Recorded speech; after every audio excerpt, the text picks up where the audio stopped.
దేవునికి మహిమ కలుగును గాక. పరిశుద్ధ గ్రంథంలో నుంచి ప్రకటన గ్రంథము 4వ అధ్యాయము 11వ వచనం ఒకసారి చదువుకుందాం. ప్రకటన గ్రంథము 4వ అధ్యాయము 11వ వచనం. 4:11 ప్రకటన గ్రంథము 4వ అధ్యాయము 10-11 వచనాలు కలిసి ఉంటాయి.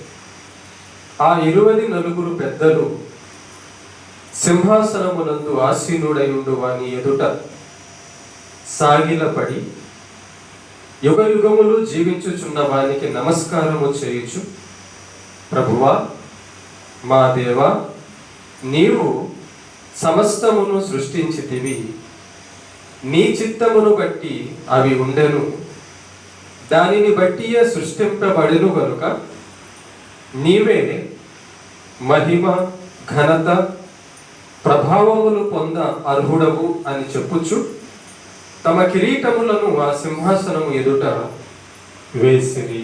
చిన్న ప్రార్థన చేసుకున్నాం. మమ్మల్ని మిక్కిలిగా ప్రేమించిన మా పరలోకపు తండ్రి, మీ పరిశుద్ధమైన పాదాలకు నమస్కారం తెలియజేస్తూ ఉన్నాం. మరొక బుధవారపు దినాన్ని మా జీవిత కాలంలో అనుగ్రహించినందుకు స్తోత్రాలు. చదవబడిన యొక్క ప్రకటన గ్రంథం 4వ అధ్యాయం 10-11 వచనాల ధ్యానము చేసుకుంటుండగా మీ యొక్క ఆత్మతో ప్రభువా నాయన వినగల చెవులు, గ్రహించగల మనస్సు నాయన గ్రహించున్నట్లుగా మా యొక్క మనోనేత్రములు ఎల్లప్పుడూ వెలుగు చూనులాగున దీవించండి. అభ్యంతరపరచ చూచే సాతాను, దురాత్మ, చీకటి శక్తులన్నిటినీ యేసు నామములో బంధిస్తూ ఉన్నాం.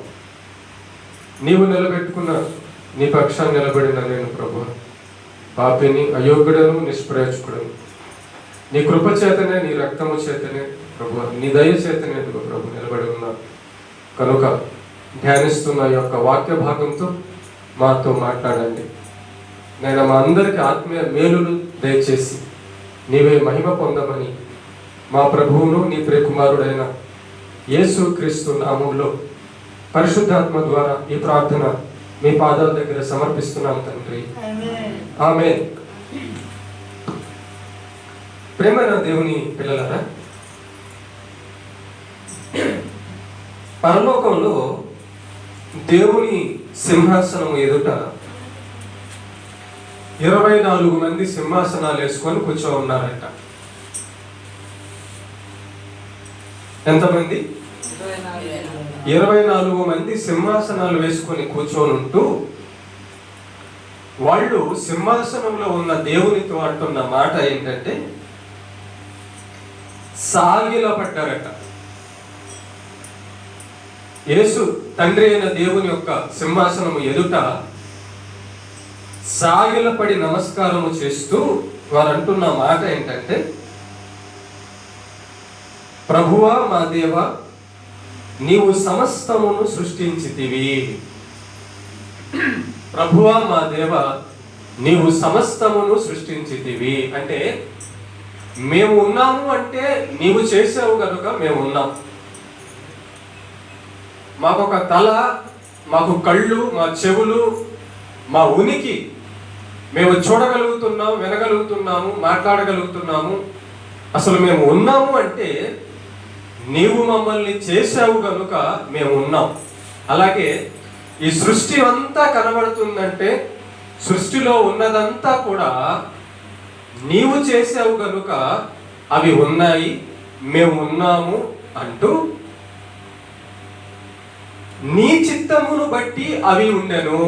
నీ చిత్తం, నీ ఇష్ట ప్రకారమే ఇవన్నీ చేసావు. నీ ఇష్ట ప్రకారము ఇదంతా కూడా ఉంది. అంతేగాని మేమనుకున్న విధానంలో అది రాలేదు, అది జరగలేదు తండ్రి. నువ్వు అనుకున్నావు కనుక అక్కడ ఉంది, ఇక్కడ ఉంది అంటున్నారు. నీ చిత్తమును బట్టి అవి ఉండెను, దానిని బట్టియే సృష్టింపబడెను. అవును, దేవుని చిత్తము, దేవుని ఇష్ట ప్రకారమే సృష్టింపబడింది కాబట్టి దేవుడు ఏమనుకున్నాడో ఆ విధానంలో అన్నీ ఉన్నాయి. దేవుడు ఎవరిని ఎప్పుడు తీసుకెళ్తాడో ఆయన ఇష్ట ప్రకారం తీసుకెళ్ళిపోతాడు. దేవుడు ఎవరిని ఎప్పుడు పుట్టిస్తాడో ఆయన ఇష్ట ప్రకారం పుట్టిస్తాడు. దేవుడు ఎక్కడ ఏ పరిస్థితులు రప్పిస్తాడో ఆయన ఇష్ట ప్రకారం రప్పిస్తాడు. కనుక సమస్తము దేవుని చిత్తాన్ని బట్టి ఆయన ఇష్టానుసారముగా జరుగుచున్నది దేవా అని ఆ సింహాసనం ఎదుట ఉన్న 24 పెద్దలు దేవుడితో నమస్కరించి సాష్టాంగపడి అంటున్నారు. కాబట్టి గనుక నీవే మహిమ ఘనత ప్రభావములు పొందుటకు అర్హుడవు. కనుక ఇదంతా నువ్వే చేసావు, మేము ఉన్నాము అంటే నీ దయ, నీ కరుణ, నువ్వు చేస్తేనే కదా తండ్రి మేము ఉన్నాం. కనుక నీవే నీవే నీవే నీవే మహిమ ఘనత ప్రభావములు పొందటానికి అర్హుడవు అని చెబుతూ దేవుడు తమకిచ్చిన కిరీటాలు కింద పడేసేసి సాష్టాంగ నమస్కారం దేవుడికి చేస్తున్నారు. ఇక్కడ ఈరోజు మనం నేర్చుకోవాల్సిన పాఠం ఏంటంటే, సాతాను ఒక మోసం చేస్తాడు మనిషిని. ఏం చేస్తాడంటే 2 మోసాలు చేస్తాడు. జాగ్రత్త, 2 మోసాలు. ఒకటి, ఈ శరీరంలో ఉన్న ఆశలను రేపి సంతోషపరిచేటట్లు చేస్తాడు. ఒకటి, ఈ శరీరాన్ని సంతోషపరుచుకునేటట్లుగా మనల్ని చేస్తాడు. 2, మనం గొప్పవారము అనేటట్లుగా మనకు పుట్టిస్తాడు అనమాట. నువ్వు చాలా గొప్పవాడు, నీకంటే అందరు తక్కువే అనుకునేటట్లు చేస్తాడు అనమాట. అనగా మనలోకి గర్వాన్ని తీసుకొచ్చేస్తాడు, మనలోకి స్వార్థాన్ని తీసుకొస్తాడు. ఎప్పుడైతే సాతాను మనలోకి గర్వం తీసుకొస్తాడు, నేను గొప్పవాడను అనే గర్వం ఎప్పుడైతే తీసుకొస్తాడో, అవతల వాళ్ళందరూ మనల్ని మనం గొప్పవాళ్ళు అనుకున్నప్పుడు అవతల వాళ్ళు మనకి ఎలా కనబడతారు? తక్కువ వాళ్ళలా కనబడతారు. ఒకటి. రెండోది, సాతాను ఏం చేస్తాడంటే మన శరీరాన్ని సుఖపరుచుకునేలాగా ఆలోచన ప్రేరేపణ ఇస్తాడు. ఎప్పుడైతే మన శరీరాన్ని మనం సంతోషపరుచుకునేలాగా సాతాను మనకు ప్రేరేపణ ఇస్తాడో, సాతాను మన శరీరాన్ని సంతోషపరుచుకునేటట్టు ప్రేరేపణ ఇచ్చినప్పుడు ఏం చేస్తామంటే మన శరీరాన్ని సంతోష పెట్టడం మొదలు పెడతాము. మన శరీరాన్ని సంతోష పెట్టడం మొదలు పెట్టడం అంటే ఏంటి అంటే మీకు అర్థం కావడానికి చెప్తాను. ఒకడు బీడి తాగుతున్నాడు, మందు తాగుతున్నాడు అంటే వాడి శరీరాన్ని సంతోష పెట్టుకుంటున్నాడు. ఒకడు వ్యభిచారము చేస్తున్నాడు అంటే వాడి శరీరాన్ని సంతోష పెట్టుకుంటున్నాడు. ఒకడు దేవుడు చెప్పిన దానికి విరుద్ధంగా చేస్తున్నాడు అంటే వాడు శరీరాన్ని సంతోష పెట్టుకుంటున్నాడు. ఒకడు ప్రార్థన చేయడం లేదు అంటే ఒకడు తన శరీరాన్ని సంతోష పెట్టుకుంటున్నాడు అని అర్థం. సాతాను మన శరీరాన్ని, మన మనస్సుని మన శరీరం మీద పెట్టి మన శరీరాన్ని సంతోషపరుచుకునేందుకు దేవుణ్ణి కూడా పక్కన పెట్టేటట్టు చేయగలడు. మన శరీరాన్ని ఎప్పుడైతే సంతోషపరుచుకోవాలి అనే ఆలోచన మనకు వచ్చిందంటే దేవుణ్ణి పక్కన పెట్టేస్తాం. మనం గొప్పవాళ్ళము అనే ఆలోచన మనకు వచ్చిందంటే మన కింద ఉన్న వాళ్ళందరినీ తృణీకరించేస్తాం. ఇక ఎవరిని కూడా మనం నాకంటే గొప్పవాడు అని అనుకోం. బాప్తిస్మం ఇచ్చి యోహాను గురించి ఒక మాట చదువుదాం. యోహాను సువార్త 3వ అధ్యాయము 30వ వచనం. యోహాను సువార్త 3వ అధ్యాయము 30వ వచనం. 30వ వచనం. ఆయన హెచ్చవలసి ఉన్నది, నేను తగ్గవలసి ఉన్నది. యోహాను అంటున్నాడు, ఈ బాప్తిస్మిచ్చు యోహాన్ని దేవుడు నీతిమంతుడు అని రాపించాడు బైబిల్లో. బాప్తిస్మిచ్చు యోహాన్ని దేవుడు పరిశుద్ధాత్మ పూర్ణుడు, పరిశుద్ధాత్మ కలిగిన వాడు అని రాపించాడు బైబిల్లో. అలాంటి నీతిమంతుడైన బాప్తిస్మిచ్చు యోహాను యేసు ప్రభు గురించి చెబుతూ, ఆయన చెప్పులు విప్పడానికి కూడా నేను పాత్రుడను కాను అంటున్నాడు. యేసు ప్రభు వేసుకున్న చెప్పులట తీయడానికి కూడా నేను యోగ్యుడను కాను అంటున్నాడు. ఆయన హెచ్చవలసి ఉన్నది, నేను తగ్గవలసి ఉన్నది. ప్రేమైన దేవుని బిడ్డలారా, మన జీవితంలో మనం ఏం ఆలోచిస్తున్నామో ఒకసారి ఆలోచిద్దాం. ఎవరిని సంతోష పెట్టాలి, ఎవరిని గొప్ప చెయ్యాలి? ఎవరిని సంతోష పెట్టాలి, ఎవరిని గొప్ప చేయాలి అంటే మనం ఆలోచిస్తున్నాం. చూడండి, మన సంతోషం మనం వెతుకుతున్నాం, కానీ దేవుని సంతోషాన్ని మనం వెతకడం లేదు. మనం గొప్ప వాళ్ళము అని అనిపించుకోవాలని అనుకుంటున్నాము, కానీ దేవుణ్ణి మనం గొప్ప వాళ్ళగా కీర్తించాలని చెప్పి మనం అనుకోవడం లేదు. దీనికి కారణం ఏంటంటే, సాతాను మనల్ని ఎప్పుడైతే ప్రేరేపిస్తాడో ఈ రెండు మన దగ్గరకు వచ్చేస్తాయి. ఒకటి ఏంటంటే, నేను గొప్పవాణ్ణి అనే ఆలోచన వచ్చేస్తుంది. బాప్తిస్మిచ్చు యోహాను ఏమంటున్నాడు చూసారా? నేను ఆయన హెచ్చవలసి ఉన్నది, నేను తగ్గవలసి ఉన్నది. ప్రభు అన్నాడు, తనను తాను తగ్గించుకొనువాడు అన్నాడు. మనము దేవుణ్ణి హెచ్చించి మనల్ని మనం తగ్గించుకోవాలి. మనము దేవుణ్ణి సంతోష పెట్టడానికి అవసరమైతే మనం కూడా బాధపడాలి. అవును, ఈ 24 పెద్దలు తమ కిరీటాలు, దేవుడు తమకిచ్చిన కిరీటాలు పక్కన పెట్టి కింద పడేసేసి సాష్టాంగ నమస్కారము చేస్తూ, దేవా నీవే మహిమ ఘనత పొందడానికి అర్హుడవు, కానీ మేమెంత ప్రభువా, మా బ్రతుకులెంత, మేమెంత, నువ్వు చేస్తే కదా మేము వచ్చిన వారము, నువ్వు నిలబెడితే కదా మేము ఉన్నవారము అని దేవుని ఎదుట సాష్టాంగ నమస్కారము చేస్తున్నారు. దేవుణ్ణి సంతోష పెట్టేవారే దేవుణ్ణి ఎరిగిన వారు. తమ జీవితం ద్వారా దేవుణ్ణి గొప్ప చేసే వాళ్ళే దేవుణ్ణి ఎరిగిన వాళ్ళు. తెస్సలోనికి రాసిన మొదటి పత్రిక 2వ అధ్యాయము 4వ వచనంలో ఒక మాట ఇలా రాసి ఉంది. తెస్సలోనికి రాసిన మొదటి పత్రిక 2వ అధ్యాయము 4వ వచనం,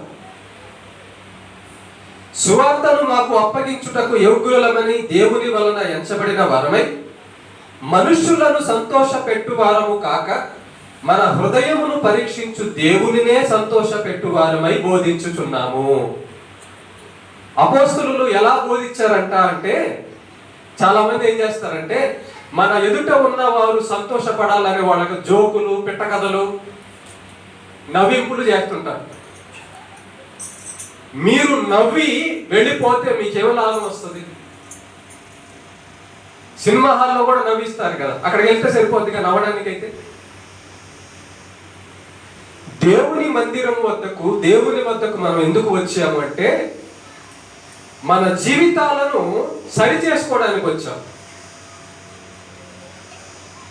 మన జీవితాలు దేని వలన సరి చేయబడతాయంటే, పవిత్రమైన యథార్థమైన దేవుని వాక్యము వలన సరి చేయబడతాయి.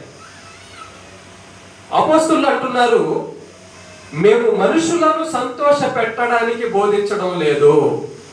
మా బోధ మనుషులను సంతోష పెట్టడానికి లేదు. మనుషులను సంతోష పెట్టడానికి చేసామనుకో, పలానా ఇదిగో అది ఇచ్చారు అని ఆయన పొగడతాం, పలానా ఇదిగో ఇది ఇచ్చింది అని ఈమెని పొగడతాం, లేదా జోకులు వేసి అక్కడ అట్లా ఇట్లా జరిగింది, అక్కడ ఇలా జరిగింది అని జోకులు వేసి మనుషులను సంతోషపెట్టి కాలయాపన టైం పాస్ చేసేస్తాం, ఏదో చెప్పారు బోధించారనడానికి. బోధ అది కాదు. దేవుడు ఇక్కడ ఏమో రాపించాడంటే, అపోస్తులు ఏం నేర్చుకున్నారు అంటే, మేము మనుషులను సంతోష పెట్టడానికి బోధించము, దేవుణ్ణి సంతోష పెట్టడానికి బోధిస్తాం. మా నోట నుంచి ఒక మాట వెళ్ళింది అంటే ఆ పరలోకమందున్న దేవుడు ఆనందించాలి. రైట్, బాగు చెప్పావు నాయన అని ఎవరు అనాలి? దేవుడు అనాలి. దేవుడు అనాలి నువ్వు కరెక్ట్ గా చెప్పావని, మనుషులు కాదు.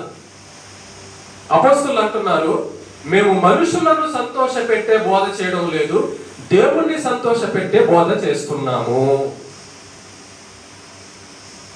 మనుషులను సంతోష పెట్టాలనుకో, వాళ్ళని పొగిడిస్తే, వాళ్ళని కాసేపు నవ్విస్తే సంతోషపడతారు. కానీ దేవుణ్ణి సంతోష పెట్టాలంటే, దేవుణ్ణి సంతోష పెట్టాలంటే ఎలా దేవుడు సంతోషపడతాడు? దేవుడు ఎలా సంతోషపడతాడు? రెండు విషయాలు మనం నేర్చుకుంటున్నాం. ఒకటి, దేవుణ్ణి సంతోష పెట్టాలని. రెండు, దేవుణ్ణే గొప్ప చేయాలని, దేవుడికే పేరు రావాలి. ఎందుకు దేవుడికి పేరు రావాలి? మనం చేసింది ఆయనే కాబట్టి. ఎందుకు దేవుణ్ణి సంతోష పెట్టాలి? మనల్ని చేసింది ఆయనే కాబట్టి. ఆయన లేకపోతే మనం లేము. కనుక నెంబర్ 1, దేవుణ్ణి సంతోష పెట్టుట. చాలా వరకు మనుషులు తమను తాము సంతోషపరుచుకుంటూ దేవుణ్ణి బాధ పెడతారు. దేవుడు ఏం చేస్తే సంతోషపడతాడో అని దేవుని సంతోషాన్ని వెదకక, దేవుణ్ణి సంతోష పెట్టడం వెదకక, తమ సంతోషాన్ని తాము అనుభవించడానికి దేవుని పక్కన పెడతారు. కానీ దేవుడు లేకపోతే అసలు మనమే లేము కదా. కాబట్టి దేవుణ్ణి ఎలా సంతోష పెట్టాలి, దేవుడు ఏం చేస్తే సంతోషపడతాడు అనే విషయాలు నేర్చుకోవడం అనేది మనకి చాలా అవసరం. సిగరెట్ తాగితే దేవుడు సంతోషపడతాడా, మనిషి సంతోషపడతాడా? బాగా డబ్బు సంపాదిస్తే దేవుడు సంతోషపడతాడా, మనిషి సంతోషపడతాడా? వ్యభిచారం చేస్తే దేవుడు సంతోషపడతాడా, మనిషి సంతోషపడతాడా? కదా. ఈ ఊర్లో వాళ్ళు ఉన్న వాళ్ళందరూ వచ్చి నిన్ను అబ్బో నువ్వు గొప్పవాడి అని చెప్పని నిన్ను పొగుడుతూ ఉన్నారనుకో, సినిమా యాక్టర్ వస్తే జనాలు రారా? రాజకీయ నాయకులు వస్తే జనాలు రారా? ఏం చేస్తుంటారు? వచ్చి పలానదిగో ఈ సినిమా యాక్టర్ అంత గొప్పోడు అని విజులు కొడుతుంటారు. సినిమా రిలీజ్ రోజు చూడండి, సినిమా యాక్టర్ ఏ డ్రెస్ వేసుకుంటే ఇది కూడా ఆ డ్రెస్ వేసుకుంటున్నాడు. దాని అర్థం ఏంటి? నువ్వు సినిమా యాక్టర్ని పొగుడుతున్నావు, సంతోష పెడుతున్నావు. వాడు జింపుకున్నాడు కాబట్టి నేను కూడా జింపుకున్నాను. చూసారా? సినిమా యాక్టర్లు ఏం చేస్తున్నారంటే, రాజకీయ నాయకులు ఏం చేస్తున్నారంటే, ఈ లోకంలో ఉన్న మనుషులు ఏం చేస్తున్నారంటే, మేమేం చేస్తామో అది చేసి మమ్మల్ని సంతోష పెట్టండి. కుర్రోడు చూడండి అలా పిచ్చోళ్ళు అయిపోయి సినిమా యాక్టర్ని సంతోష పెడుతున్నారు. ఫ్లెక్సీలు కట్టి, బుకింగ్ టికెట్లు కాళ్ళు చేతులు ఎర్రగొట్టుకొని, అమ్మా నాన్నలు కష్టపడితే వాళ్ళ డబ్బులు జీతాలు వాళ్ళ కష్టం తీసుకొచ్చేసేసి ఫ్లెక్సీలు కడుతున్నారు. సినిమా యాక్టర్ మిమ్మల్ని అన్నాడా? సినిమా యాక్టర్ మేము మీకు అన్నం పెడుతున్నాడా? రాజకీయ నాయకుడు మిమ్మల్ని పోషిస్తున్నాడా? మరి వాళ్ళకి ఫ్లెక్సీలు కట్టి, వాళ్ళకి దండలేసి, వాళ్ళకి విజులు కొట్టి, వాళ్ళకి తప్పెట్లు కొట్టి, వాళ్ళకి చప్పట్లు కొట్టి ఎందుకు వారిని పరుస్తున్నారు వీళ్ళు? పుట్టించిందేమో దేవుడు, బతికిస్తుందేమో దేవుడు, నేలను చేసిందేమో దేవుడు, గాలినిచ్చింది దేవుడు, సృష్టి మొత్తం చేసింది దేవుడు. అంతా దేవుడు చేస్తుంటే సినిమా యాక్టర్ని సంతోష పెడుతున్నావు ఎందుకు? రాజకీయ నాయకుడిని సంతోష పెడుతున్నావు ఎందుకు? ఎవరో ఒక మనిషిని సంతోష పెడుతున్నావు ఎందుకు? దేవుణ్ణి విడిచిపెట్టి. ప్రేమైన దేవుని బిడ్డలారా, దేవుణ్ణి ఎరిగిన వాడు తనను తాను సంతోషపరచుకోడు, దేవుణ్ణి ఎలా సంతోష పెట్టాలా అని ఆలోచిస్తాడట. దేవుడు సంతోషపడితే నాకు చాలు. ఎందుకంటే ఆయన నా తండ్రి, ఆయన నా దేవుడు, ఆయన నా సృష్టికర్త. నేనున్నాను అంటే ఆయన వలన. కాబట్టి నా తండ్రి సంతోషపడితే నాకు చాలు అని యేసు ప్రభు చూడండి భూలోకానికి వచ్చినప్పుడు తండ్రి ఒక మాట అన్నాడు, ఈయనందు నేను ఆనందించుచున్నాను, ఈయన నా ప్రియకుమారుడు, ఈయనందు నేను ఆనందించుచున్నాను అనే మాట తండ్రి పరలోకం నుంచి యేసు ప్రభు గురించి అన్నాడు. మరి మనల్ని చూసినప్పుడు ఆ పరలోకపు సింహాసనంలో ఉన్న తండ్రి నిన్ను చూస్తే నాకు భలే ఆనందంగా ఉందయ్యా అని చెప్పగలడా? ఎప్పుడు చెప్పగలడు? మనం ఆయన్ని సంతోష పెట్టే పనులు చేస్తున్నప్పుడు ఆయన సంతోషపడగలడు. ఇంతకీ దేవుడు ఎప్పుడు సంతోషపడతాడట? చూద్దాం కీర్తనల గ్రంథం. కీర్తనల గ్రంథము 147:11 వచనం చదవండి అమ్మా. కీర్తనల గ్రంథము 147వ అధ్యాయము 11వ వచనం చదవండి.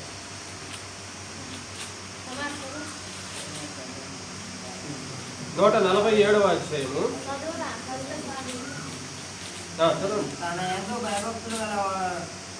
అదే చదువు.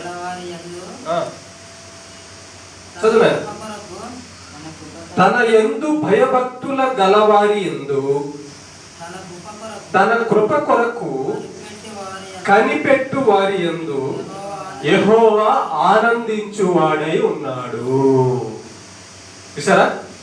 దేవుడు ఎప్పుడు సంతోషపడతాడంట అంటే ఎవరైతే దేవుడికి భయపడుతున్నాడో, ఎవరైతే దేవుని యందు భక్తి కలిగి ఉన్నాడో, ఎవరైతే దేవుడు పాదాలు ఆశ్రయించి ఆయన మీద ఆధారపడి ఆయనకే ఎక్కువ విలువిస్తూ ఆయన్ని గౌరవిస్తున్నాడో, ఆయన మాట వింటున్నాడో భయభక్తులు కలిగి, వాడిని చూసినప్పుడట, అలాంటి వాడిని చూసినప్పుడట దేవుడికి సంతోషం అనిపిస్తుంది.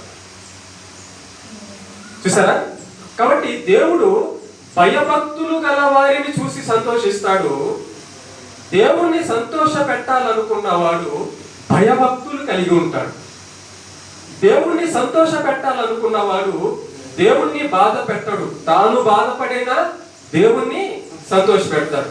దేవుడు అంటున్నాడు, నేను ఎప్పుడు సంతోషపడతానంటే ఒకరిని చూసి నా యందు భయభక్తులు కలిగి, నా యందు భయము భక్తి. దేవుణ్ణి ఎవరైతే భయపడతారో దేవుడికి, అప్పుడు దేవుడు సంతోషిస్తాడట. నా బిడ్డకి నేనంతే ఎంత భయం. భయం వచ్చినప్పుడు ఏమవుతుంది? దేవుడికి భయపడినప్పుడు ఏమవుతుందో తెలుసా? ఏమవుతుంది? కరెంటును భయపడినప్పుడు మనం ఏం చేస్తాం? వెళ్ళి తాకం. కరెంటుకి ఎందుకు భయపడతామంటే అది కరెంట్ షాక్ కొట్టిద్ది, చనిపోతామేమో చెప్పి భయపడి దాన్ని తాకం. అలాగే దేవునికి భయపడేవాడు పాపమును తాకడు. దేవునికి భయపడేవాడు పాపమును తాకడు. నా దేవుడికి పాపం అంటే ఇష్టం లేదు, నా దేవుడికి పరిశుద్ధత అంటే ఇష్టం అని పరిశుద్ధుడుగా దేవుడికి భయపడుతూ దేవుడి ఇష్టాలు నెరవేరుస్తూ దేవుణ్ణి సంతోషపెడతాడు. ప్రేమైన దేవుని బిడ్డ, ఈరోజు మనల్ని మనం సంతోషపరుచుకుంటుంటే మన యందు భయము భక్తి లేనట్టే. దేవుణ్ణి సంతోష పెట్టే కార్యాలు మానేసేసి కీర్తనల గ్రంథంలో ఉంటది, యెహోవా ధర్మశాస్త్రమునందు దివారాత్రము ధ్యానించువాడు ధన్యుడు. రాత్రి పగలు ఏ దేవుని యొక్క మాట చదువుతుంటేనట ఆయన ఆనందపడతాడట. అబ్బా, నా బిడ్డ చూడు, నా మాట నా మాట నా మాట నా మాట చదువుతున్నాడు, నా మాట వింటున్నాడు, నా మాట పాటిస్తున్నాడు, నా మాటకు లోబడి ఉన్నాడు, నా మాట అంటే ఇష్టం, నా మాట అంటే ప్రేమ అని దేవుడి మాట ఎప్పుడైతే మనం పాటిస్తామో అది దేవుణ్ణి సంతోష పెట్టినట్లు. ఈ లోకంలో ఈ 4 రోజులు మట్టిలో ఉండే కలిసే శరీరాన్ని మనం సంతోష పెట్టి సాధించేది ఏమీ లేదు. చూడండి, లోకంలో వాళ్ళు తమ శరీరాన్ని సంతోష పెట్టడానికి పరుగులు తీస్తున్నారు. ఈ శరీరం కోసం డబ్బు డబ్బు డబ్బు, ఈ శరీరం కోసం బియ్యం బియ్యం, ఈ శరీరం కోసం రకరకాల పాటలన్నీ వాడుతున్నారు. సెల్ ఫోన్ దేనికోసం అంటే శరీరం కోసమే, సిగరెట్ దేనికోసం అంటే శరీరం కోసమే, బంగారం దేనికోసం అంటే శరీరం కోసమే, పెద్ద పెద్ద బంగాళాలు దేనికోసం అంటే ఒక్కడికే శరీరం కోసమే, మందు దేనికోసం అంటే శరీరం కోసమే. చూసారా? సినిమా హీరో ఎందుకంటే శరీరం కోసమే. ఈ ప్రపంచంలో ఉన్న మానవులందరూ చాలా ఎక్కువ శాతం తమ శరీరాన్ని సంతోష పెట్టడానికి ప్రయత్నిస్తున్నారే కానీ ఈ శరీరాన్ని తయారు చేసిన దేవుడిని కనుగొని ఆయన్ని సంతోష పెట్టే పని ఎక్కువ శాతం చేయడం లేదు. అందుకే ఆదికాండంలో 6వ అధ్యాయంలో ఉంటది, నరులను చూసి దేవుడు చాలా బాధపడ్డాడట. నేను వాళ్ళను చేశానని కనీసం గుర్తించడం లేదు, వెతకడం లేదు, నా మాట వినడం లేదు, నేను మంచిగా బతకమన్నాను, బతకడం లేదని దేవుడట మనుషులను భూమి మీద చూసినప్పుడు చాలా బాధపడుతున్నాడట. ప్రేమైన దేవుని బిడ్డ, ఈ భూమి మీద ఉన్న నిన్ను నన్ను దేవుడు పరలోకంలోంచి చూస్తున్నాడు. పరలోకంలో ఉన్న దేవుడు మనల్ని గమనిస్తున్నాడు అన్నవాడు దేవుడు నన్ను చూస్తున్నాడు అని అనుకోవడమే భయం అంటే. ఇందాక మనం చదివాం, తన యందు భయభక్తులు తలవారి ఎడల యెహోవా సంతోషపడుతున్నాడట. ఎప్పుడైతే అమ్మో నేను ఈ తప్పు పని చేస్తే దేవుడు చూస్తున్నాడు అని భయపడుతుంటే అప్పుడు దేవుడు సంతోషిస్తాడట.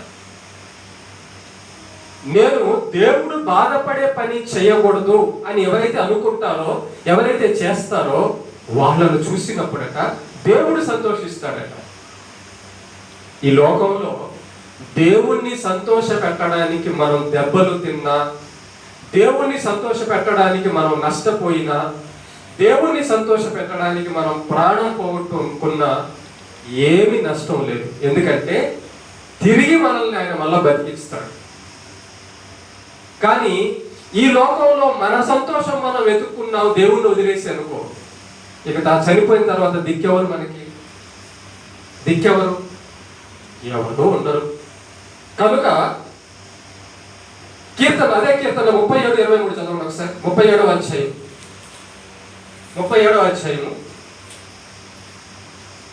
23వ వచనం. 37 కీర్తనలు 37:23 చదువునారు. 37వ అధ్యాయం 23వ వచనం చదువు. ఒకని నడత యెహోవా చేతనే స్థిరపరచబడును, వాని ప్రవర్తన చూచి ఆయన ఆనందించును. చూసారా? దేవుడంట ఎప్పుడు ఆనందిస్తాడు, ఎప్పుడు సంతోషపడతాడంటే మన ప్రవర్తన, మన క్యారెక్టర్ చూసినప్పుడు అంటే ఆయన సంతోషపడతాడట. మన ప్రవర్తన బాగుందనుకో, మన ప్రవర్తన దేవుడు చెప్పినట్లుగా ఉందనుకో, అప్పుడు మన ప్రవర్తనను చూసి ఆయన సంతోషపడతాడు. ఎలాంటి ప్రవర్తన చూసి? ఎలాంటి ప్రవర్తన చూసి? ఆయనకు నచ్చే ప్రవర్తన చూసి. ప్రవర్తన, క్యారెక్టర్, నడవడిక. దేవుడు మన క్యారెక్టర్ చూసినప్పుడు మంచిగా ఉంటే దేవుడు సంతోషపడతాడు.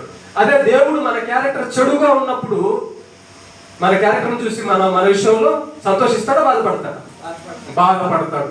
కాబట్టి ప్రియమైన దేవుని బిడ్డలారా, మొట్టమొదటిగా గుర్తుంచుకోవాల్సిన విషయం ఏంటంటే దేవుణ్ణి మనం సంతోష పెట్టాలి. మనకెప్పుడు సంతోషం కలుగుతుంది చెప్పండి ఒకసారి. మనకెప్పుడు సంతోషం కలుగుతుంది అంటే, మనిషికి ఎప్పుడు సంతోషం కలుగుతుంది అంటే, ఆ స్టేజ్ మీదకి సినిమా యాక్టర్ వచ్చాడు అనుకో, వస్తే ఆ సినిమా యాక్టర్ చూసి విజిల్లు కొడుతుంటే, చప్పట్లు కొడుతుంటే వాడు ఏమనుకుంటాడు? మీరు ఎందుకు నాకు చప్పట్లు కొడుతున్నారు, నా కోసం ఎందుకు విజిల్ వేస్తున్నారు, నా కోసం ఎందుకు వచ్చారు అనుకుంటారా? అంటాడా? అనుకోడు. గొప్పగా ఫీల్ అయిపోతాడు. ఓ నన్ను చూసి చూశారు ఎంతమంది అభిమానులు అయిపోయారు, నన్ను చూసి ఎంతమంది పొగుడుతున్నారు, నా కోసం ఎంతమంది వచ్చారో. ఇదే సాతాను ఇచ్చే ప్రేరేపణ. ప్రేమైన దేవుని బిడ్డలారా, మనల్ని చూసి మనల్ని మనుషులు గొప్పగా అనుకుంటుంటే ఎప్పుడు కూడా సంతోషించకూడదు. బైబిల్లో రాసింది, మనుషులు నిన్ను పొగిడిన ఎడల నీకు శ్రమ. ఎందుకంటే గర్వం వచ్చేస్తుంది. అబ్బా నేనంత గొప్పవాడినా, నేనంత గొప్పవాడినే కాబట్టి కదా ఇంతమంది వచ్చారు, నేనంత గొప్పవాడిని కాబట్టి కదా ఇంత పొగుడుతున్నారు. వెంటనే గర్వం వచ్చేస్తుంది అన్నమాట. రైట్, నేను గొప్పవాడిని. ఎవరికి గర్వం వస్తుందో వాడు నాశనం అయిపోతాడు, నాశనానికి వెళ్తాడంతే. ఇంకా దేవుడిని వదిలేస్తాడు. దేవుణ్ణి కనపరచాల్సిన వాడు, దేవుణ్ణి మహిమపరచాల్సిన వాడు, దేవుణ్ణి సంతోష పెట్టాల్సిన వాడు, వాడిని వాడు సంతోష పెట్టుకుంటూ, వాడిని వాడు గొప్పగా అనుకుంటూ వాడు ఏం చేస్తాడంటే దేవుణ్ణి పక్కన పెట్టేస్తాడు. కనుక ప్రేమైన దేవుని బిడ్డలారా, గుర్తుపెట్టుకోండి, ఈ భూమి మీద మనము తగ్గి ఉండాలి. బాప్తిస్మం ఇచ్చే యోహాను లాగా ఆయన హెచ్చవలసి ఉన్నది, మనం తగ్గవలసి ఉన్నది. అసలు మన క్యారెక్టరే పాపపు క్యారెక్టర్, మన జీవితాలు మంచివి కాదు, మనం ఏం గొప్పవాళ్ళం. కనుక ప్రేమైన దేవుని బిడ్డ, ఈ రెండు విషయాలు గుర్తుపెట్టుకోవాలి ఎప్పుడు కూడా. దేవుణ్ణి ఏం చేస్తే దేవుడు సంతోషపడతాడో అది మన మనసులో కలిగి ఉండాలి ఎప్పుడు కూడా. ఏం చేస్తే మనుషులు మనల్ని సంతోష పెడతారో అది ఆ ఆలోచన మనకు రాకూడదు. ఏం చేస్తే మనుషులు మనల్ని గొప్పవాళ్ళు అనుకుంటారో ఆ ఆలోచన మనకు అసలు రాకూడదు. ఏం చేస్తే దేవుడు సంతోషపడతాడో ఆ ఆలోచన రావాలి. ఏం చేస్తే దేవుడికి గొప్ప పేరు వస్తుందో ఆ ఆలోచన మనకు రావాలి. రెండు రాకూడదు. ఒకటి, ఈ శరీరాన్ని మనం ఎలా సంతోష పెట్టాలి అనేది రాకూడదు. రెండోది, మనల్ని మనం గొప్పవారు అని అనుకునేటట్లు ఎప్పుడు కూడా మనుషుల దగ్గర నుంచి కోరుకోకూడదు. ఏ మనిషి దగ్గర నుంచి కూడా అది వాళ్ళందరూ చూసి అబ్బా ఈ పాస్టర్ గారు భలే గొప్పగా చెప్తాడు అని కోరుకోకూడదు. ఇవి భలే పనిచేస్తుంది అని కోరుకోకూడదు. అబ్బా ఈమె దగ్గర చాలా గొప్ప టాలెంట్ ఉంటుంది అని అనిపించుకోవాలని ఎప్పుడు కోరుకోకూడదు. అది సాతాను ప్రేరేపణ, చాలా డేంజర్ అది. నీవు మనుషుల వద్ద పేరు కోరుకుంటున్నావు అంటే అది సాతాను ప్రేరేపణే. అస్సలు ఆలోచన మనకు రాకూడదు. మనుషులు నన్ను గొప్పవాళ్ళు అనుకోవాలి, మనుషులు నన్ను పొగడాలి, మనుషుల పొగడత వలన నేను సంతోషపడాలి అనేది సాతాను యొక్క ఆలోచన. అందుకే చూడండి, ప్రపంచం మొత్తాన్ని సాతాను చుట్టుముట్టి మనుషులను పట్టి లోపలికి వెళ్ళి వాడు ఆరాధింపబడుతున్నాడు. అసలు సాతాను యొక్క ఆలోచన ఏంటో తెలుసా? నన్నే అందరూ గొప్పగా అనుకోవాలి. సాతాను యొక్క ఆలోచన ఏంటో తెలుసా? అందరూ నన్ను గొప్పోడు గొప్పోడు అని పూజించాలి, నన్నే ఆరాధించాలి, నా గురించే చెప్పుకోవాలి, నేను చెప్పిందే చెయ్యాలి, నన్నే పొగడాలి. ఇది సాతాను ఆలోచన. అది మంచిది కాదు, మంచిది కాదు. మనము ఆయన పాదాలకు శిరస్సు వంచి నమస్కరించి ఆ 24 పెద్దల వలె, ప్రభువా నీ వల్ల కదా నాయన నేనున్నాను, నీ దయ వల్ల నేనున్నాను, నీ కృప వల్ల నేనున్నాను ప్రభు, నా దేవుని నాయన నువ్వు ఏం చెప్తే అదే చేస్తా, నేనేం చేసినా అది నీకు సంతోషం కలగాలి, నేనేం చేసినా నీకు పేరు రావాలి ప్రభు. నాకు పేరేంటి? నేను పాపిని ప్రభు, నేను నీలా పరిశుద్ధుని కాదు. అందుకే యోహాను అన్నాడు, ఆయన చెప్పులు పట్టుకోవడానికి కూడా నేను అర్హుణ్ణి కాదయ్యా అన్నాడు. మనకెందుకండి గొప్పలు? మనకెందుకు గొప్పలు చెప్పు? మనం ఎప్పుడు కూడా నన్ను 10 మంది గొప్పోళ్ళు, ఇదిగో నేను చేసిన పని బట్టి నన్ను గొప్పోళ్ళు అనుకోవాలనే ఆలోచన వచ్చింది అంటే అది సాతాను ఆలోచన.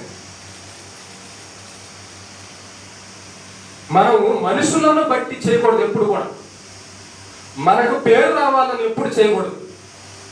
దేవుడికి పేరు రావాలి, అందుకు మనం తగ్గాలి. దేవుణ్ణి సంతోష పెట్టాలి, అందుకు మనం తగ్గాలి. బాప్తిస్మిచ్చు యోహానే తగ్గిపోతే పరిశుద్ధుడైన బాప్తిస్మిచ్చు యోహానే నేనెంతయ్యా, ఆయన చెప్పులు కూడా పట్టుకోవడానికి పనికిరానంటే ఇక నీలో నాలో ఏం గొప్పతనం చూసుకొని మనం నేను గొప్పవాడిని గొప్పదాన్ని అని చెప్పి ఫీల్ అయిపోయి, ఇది సాతాను కుట్ర. అస్సలు మనకి గొప్ప అనే మాట మన ఆలోచనలో రాకూడదు. నేను చేసిన ఈ పనిని చూసి వాళ్ళందరూ నన్ను మెచ్చుకోవాలి అనేది అసలు రాకూడదు. నేను దేవుడి కోసం చేస్తున్నానంటే, నాకు దేవుడి అవకాశం ఇచ్చాడు కాబట్టి చేస్తున్నాను, అంతేగాని నాలో ఏం లేదయ్యా. ఒకటి దేవుణ్ణి సంతోషపరచడానికి చేయాలి, రెండోది దేవుణ్ణి గొప్పగా దేవుడికి గొప్ప పేరు రావడానికి చేయాలి. కానీ అసలు మనం వెళ్ళి మధ్యలో దేవుడికి రావాల్సిన ఘనతని, దేవుడికి రావాల్సిన పేరుని మనం లాక్కోకూడదు. అదే సాతాను చేసిన పని. నువ్వు ఒక పని చేస్తే అక్కడ దేవుడికి పేరు రావాలి. నువ్వు ఒక పని చేస్తే ఆ పనిలో దేవుడు సంతోషించాలి. అంతేగాని నువ్వు ఒక పని చేసి ఈ పని వల్ల వాళ్ళందరూ నన్ను మెచ్చుకోవాలి, నువ్వు ఒక పని చేసి వాళ్ళందరూ పొగుడుతుంటే నేను సంతోషపడాలి. ఇది సాతాను వల, ఉచ్చు. చాలా మంది అంటుంటారు ఉన్న నిజం చెప్తుంటారు, గుర్తుపెట్టుకోండి. ఎవరైనా మనుషులు మిమ్మల్ని అన్నప్పుడు మనుషులు కదా నన్ను అంది, దేవుడు కాదు కదా నన్ను అంది అనుకొని తీసుకుంటే బాగుంటుంది. కానీ మనుషులు ఇట్లా అన్నారే అనుకుంటే నీ మైండ్ మనుషుల దగ్గర పెడతాడు సాతాను తీసుకెళ్ళదు. చూడు, వాడిని అన్నాడు, వాడిని అనొచ్చా, నువ్వు గొప్పదానివి కదా, వాడిని అన్నాడు. ఇక నువ్వు చూసావా ఎంత పరువు తీసేసాడు, నీ పరువు తీసేసాడు, నేను ఎంత తక్కువ చేసేసాడు చూసావా, ఇక నువ్వు అబ్బాయి వేస్ట్ ఇంకా అని దేవుడి వైపు వెళ్లకుండా, ప్రార్థన వైపు వెళ్లకుండా సాతాను ఇట్లా మార్చేస్తాడు. కాబట్టి ప్రియమైన దేవుని బిడ్డలారా, మనం చేసే పని దేవుడి కోసం చేస్తున్నాం అనుకోవాలి. ఆ పనిలో దేవుడికి గొప్పతనం రావాలని అనుకోవాలి. కానీ ఈ పని వలన నాకు గొప్పతనం రావాలి, ఈ పని వలన నేను సంతోషపడాలనేది ఎప్పుడు కూడా అనుకోకూడదు. అలా అనుకున్నప్పుడు ఏం చేస్తాం, అలా అనుకుంటేనే పడిపోతాం. చూడు, నేను ఈ పని చేస్తుంటే అనుకో 10 మంది ఇట్లా ఉన్నారు అని అనుకుంటే ఏమవుతుందో తెలుసా, సాతాను వచ్చేసినట్టు. ఎందుకు మనం పనికి రాని వాళ్ళం, మనం నిష్ప్రయోజకులం. దేవుణ్ణి సంతోష పెట్టాలి, దేవుణ్ణి మాత్రమే గొప్ప చేయాలి. అందుకోసం మనం ఇక్కడ ఉన్నాం. మనం ఈ మందిరానికి ఎందుకు వచ్చామంటే, దేవుడు మనల్ని ఎందుకు రక్షించాడు అంటే ప్రేమ చేత, కృప చేత. ఆయన రక్తం ఇవ్వకపోతే, ఆయన రక్షించకపోతే మనకి ఎక్కడిది దారి? కనుక ప్రేమని దేవుని బిడ్డలారా, సాతాను ఈ విధంగా మనల్ని మోసం చేయడానికి అవకాశం ఉంది. మనల్ని మనం సంతోషపరచుకోవడానికి వాడు ప్రేరేపిస్తాడు. ఒకటి, పడగొట్టడానికి. రెండోది, మనల్ని మనం గొప్పవాళ్ళుగా అనుకోవడానికి వాడు ప్రేరేపిస్తాడు, పడగొట్టడానికి గర్వంతో. 100 మంది 100 మాటలన్నా నా దేవుడు యేసయ్య నీతిమంతుడు, ఆయన నా గురించి ఏం చెబుతాడో అదే కరెక్ట్ అనే భావనలో ఉండాలి మనం. నా దేవుడు నా కోసం రక్తం కార్చాడు, నా దేవుడు నా కోసం కష్టపడ్డాడు, ఆయన్ని నేను సంతోష పెట్టాలనే భావనలో మనం ఉండాలి తప్ప ప్రేమైన దేవుని బిడ్డలారా, ఎప్పుడు కూడా నైనా మనల్ని మనం సంతోష పెట్టుకోవడానికి, మనకు పేరు రావడానికి ఏ పని కూడా చేయకూడదు. అయ్యా, ఈ పని నేను దేవుడి కోసం చేస్తున్నా అంతే, దేవుడిని సంతోష పెట్టడానికి చేస్తున్నా అంతే, దేవుడికి పేరు రావడానికి చేస్తున్నా అంతే. నువ్వు ఫ్యాంట్ వేసుకున్నావు, దేవుడికి పేరు వచ్చిందా? ఒకసారి ఆలోచించు. ఈ సినిమా యాక్టర్ని నువ్వు అనుసరిస్తున్నావు, నువ్వు సినిమా యాక్టర్లను అనుసరిస్తే దేవుడికి పేరు వచ్చిందా? రాదు. అదే నువ్వు దేవుడి గురించి చెప్తుంటే ఆయనకి పేరు వస్తుంది, ప్రార్థన చేస్తుంటే ఆయనకి పేరు వస్తుంది, వాక్యం చదువుతుంటే ఆయనకు పేరు వస్తుంది, పవిత్రంగా బతుకుతుంటే ఆయనకు పేరు వస్తుంది. ఇలా ప్రవర్తన ద్వారా దేవుడు సంతోషపడతాడు. ఇలా ప్రవర్తన ద్వారా మనం దేవుడిని సంతోష పెట్టాలనుకోవాలి తప్ప మనల్ని అందరూ సంతోషపరచాలి అని అసలు ఆలోచన మనకొద్దు. మనల్ని అందరూ గొప్ప అనుకోవాలి అనే ఆలోచన మనకొద్దు. దేవుడు ఎలా సంతోషిస్తాడో ఆ కార్యాలు చేయడము, దేవుడు ఎలా గొప్పవాడు అవుతాడో, గొప్ప పేరు వస్తుందో ఆ కార్యాలు చేసి అక్కడ అయిపోవాలంతే. గుర్తుపెట్టుకోండి, ముగిస్తాం. మనం ఏ పని చేసినా ఇది దేవుడి సంతోషం కోసం చేస్తున్నానే చేయాలి తప్ప దీనివల్ల నేను సంతోషపడాలి అనే ఆలోచనతో చేయకూడదు. ఒకటి, మనం ఏ పని చేసినా ఈ పని వలన దేవుడికి మహిమ రావాలి అని, దేవుడికి గొప్ప పేరు రావాలని చేయాలి తప్ప ఈ పని చేసినందుకు వీళ్ళందరూ నన్ను మెచ్చుకోవాలి అనే ఆలోచనతో ఎప్పుడు చేయకూడదు. ఎప్పుడైతే గుర్తుపెట్టుకోండి, వాడు ఎలా దెబ్బకొడతాడు, ఎప్పుడైతే ఇలా కాకుండా ఈ పని వలన వాళ్ళందరూ నన్ను మెచ్చుకుంటే నన్ను సంతోష పెట్టాలి, సంతోషం వస్తుందని అనుకొని చేసామనుకో, కాబట్టి నలుగురు బాగుందంటారు, ఒక 10 మంది బాగలేదంటారు. అప్పుడు ఆ 10 మంది బాగలేదన్న దాన్ని బట్టి నీ మనసు ఏమైపోద్ది, గాయపడుతుంది.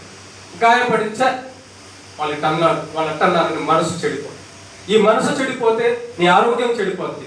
మనసు చెడిపోతే దేవుడికి దూరం అయిపోతావు. మనసు చెడిపోతే నువ్వు భక్తుడు కాకుండా సాతానులో పడిపోయి జీవితమే నాశనం అయిపోవడానికి అవకాశం ఉంది. కనుక ఈ పని చేస్తే మనుషులు నన్ను సంతోష పెట్టాలి, లేకపోతే నేను సంతోష పెట్టాలనే ఆలోచన చేస్తే చాలా ప్రమాదం. ఈ పని వలన దేవుడు సంతోషపడాలంతే. దేవుడు ఏ పని చేస్తే సంతోషపడతాడో ఆ పనులు కనుక్కొని దేవుణ్ణి సంతోష పెట్టే పనులు చేయాలి. చేసి అక్కడ ఆగిపోవాలంతే. ఏమని నిర్ణయం ఉండాలి తెలుసా? ఈ పని వలన జనాలు నన్ను పొగడకూడదు, పొగడకూడదు, దేవుణ్ణే పొగడాలి. నువ్వు ఏదైనా పని చేసి ఎవరన్నా నువ్వు భలే చెప్పావా, భలే చేసావా అంటే అప్పుడు ఏమన్నా తెలుసా? అమ్మా నేను కాదమ్మా, దేవుడు నా చేత చేపించాడు, ఆయనకు మహిమతలు కాదు అనే పేరు రావాలి. ఓకేనా?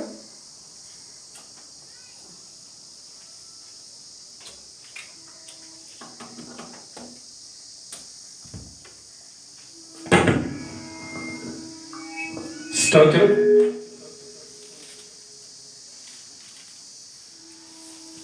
ఓకేనా? కనుక ఏ పని చేసినా దేవుడికి గొప్ప పేరు రావాలనే ఉద్దేశంతో మనం చేసామనుకో, ఎవరు ఏమనుకున్నా మనకే నష్టం ఉండదు. ఎందుకంటే మనం చేసింది ఎవరి కోసం? దేవుడి కోసం. అదే మనకు పేరు రావాలనుకొని, మనకు గొప్పతనం రావాలనుకొని చేసామనుకో, ఎవరన్నా ఏదన్నా అన్నాడు అనుకో, ఇంకా ఆ మాట పడి శాతం చూస్తాడంటే, చూడోడు ఇట్ట అన్నాడు, ఇట్ట అనొచ్చా, నువ్వు ఎంత గొప్పదానివి కదా, నువ్వు అంత గొప్పోడివి కదా, వాడిని ఇట్ట అనొచ్చా, ఆమె ఇట్ట అనొచ్చా అని మన మైండ్ దైవ భక్తిలో, పరలోకపు యాత్రలో ఉండకుండా తప్పిచేస్తాడు. ఇది గుర్తుపట్టాలి. చాలా డేంజర్. వాడు సాతాను గారిని గుర్తుపట్టకపోతే మన జీవితాలు పాడైపోతాయి, ఆరోగ్యం పాడైపోద్ది, ఆలోచనలు పాడైపోతాయి, శరీరాలు పాడైపోతాయి. కనుక దేవుని కోసం చేయాలండి, దేవుణ్ణి సంతోషపెట్టడానికి చేయాలంతే. అది చేసేసిన తర్వాత ఏ పనైనా గుర్తుపెట్టుకోండి, ఏ పనైనా నెబుకద్నెజరును కూడా అట్లాగే పడగొట్టేస్తాడు సాతాను. వాడు ఏమన్నాడు తెలుసా? నెబుకద్నెజరు దగ్గరికి వెళ్ళి, ఈ రాజ్యం చూడు ఎంత గొప్ప, అదంతా నీ వల్లనే కదా అన్నాడు. గుర్తుపెట్టుకోండి, బైబిల్ చదివినా, డ్రమ్ము కొట్టినా, పాటలు పాడినా, వంట చేసినా మన గొప్పతనం కోసం కాదు, దేవుణ్ణి సంతోష పెట్టాలి, దేవుడికి గొప్ప రావాలంటే. నేను భలే స్పీడ్గా తీసేస్తా, తప్పు. స్పీడ్గా తీయడం మంచిదే, కానీ పేరు దేవుడి కోసం. పాటలు నేను భలే పాడతా, కానీ భలే పాడుతుంది దేవుడి కోసం, మన గొంతు బాగుంది అనిపించుకోవడం కోసం కాదు. ఇక్కడ కొడతాడు దెబ్బ. దీన్ని ఎవరు గుర్తుపట్టగలరో వాళ్ళు ఎవరన్నా ఏదన్నా అన్నా కానీ పట్టించుకోకుండా భక్తిలో ఉంటారంతే. నేను చేస్తుంది దేవుడి కోసం కదా, మనుషుల కోసం కాదు కదా అనుకుంటే సరిపోయా. నా కోసం కాదు కదా నేను చేస్తుంది. ఇలా సాతాను ప్రమాదంలో నుంచి తప్పించుకోవచ్చు. జాగ్రత్త. మమ్మల్ని కూడా ఏం చేస్తాడు తెలుసా, మా దగ్గరకు వస్తాడు, అబ్బా జనాలు నీ మెసేజ్ భలే ఉందంటున్నారు అంటాడు. అప్పుడు మనం ఏమన్నా తెలుసా, నా మెసేజ్ ఏందిరా, యేసే మెసేజ్ అది,